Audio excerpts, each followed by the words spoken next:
Les étrangers non communautaires pourront-ils élire leur maire en 2014, Jean-Marc Ayrault? Mais pour cela, il faudrait obtenir une majorité de 3/5 des parlementaires pour réformer la Constitution, vous le savez. On ne peut pas tromper les Français, on ne peut pas dire il suffit d'une loi puisque la gauche a la majorité, ce n'est pas vrai. C'est une réforme constitutionnelle qui est nécessaire. C'est pour le Parti socialiste la préparation d'un nouveau recul et au fond la marque d'une improvisation, d'une impréparation et vraiment d'un manque de professionnalisme gouvernemental. Je vous confirme que le calendrier aujourd'hui n'est pas calé, oui, sur ce sujet, le calendrier parlementaire.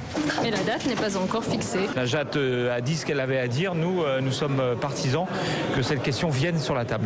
Il faut rechercher dans le Parlement, au-delà de la gauche, parce que la gauche n'a pas la majorité des 3/5, des alliés pour convaincre que cette réforme est possible. Ils sont incapables de toute manière de le faire voter. Quand on ne peut pas avoir la majorité de 3/5 en congrès, qu'est-ce qu'on fait? On fait un référendum, on va devant le peuple. Moi je suis contre la logique référendaire de notre pays, donc j'ai pas de problème par rapport à ça. Mais par exemple le président de la République, moi je suis là aussi pour l'inciter à tenir ses engagements. Mais c'est la position du président de la République, c'est d'avoir 1060 propositions, il y a un calendrier sur 5 ans. Je pense pas que la vie politique se réduise à quelques mois, on verra après. Il faut convaincre. Dans ce cas-là, ça veut dire à quoi ça sert de faire de la politique?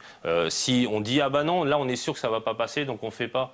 C'est que vraiment le nouveau pouvoir n'était pas prêt, n'a pas suffisamment travaillé avant. Et... Si cette loi ne passe pas avant 2014, elle sera repoussée au calendrier grec. Pour ceux qui pourraient tenter de mettre la réforme dans le débat public, c'est un contexte qui mettrait le feu au pays. Bon, donc soyons sincères. On n'a pas le droit de casser le lien historique qui existe entre le droit de vote et la nationalité française. Je pense que les Français ne sont pas prêts de l'accepter et c'est sans doute la raison pour laquelle le gouvernement envisage de faire marche arrière.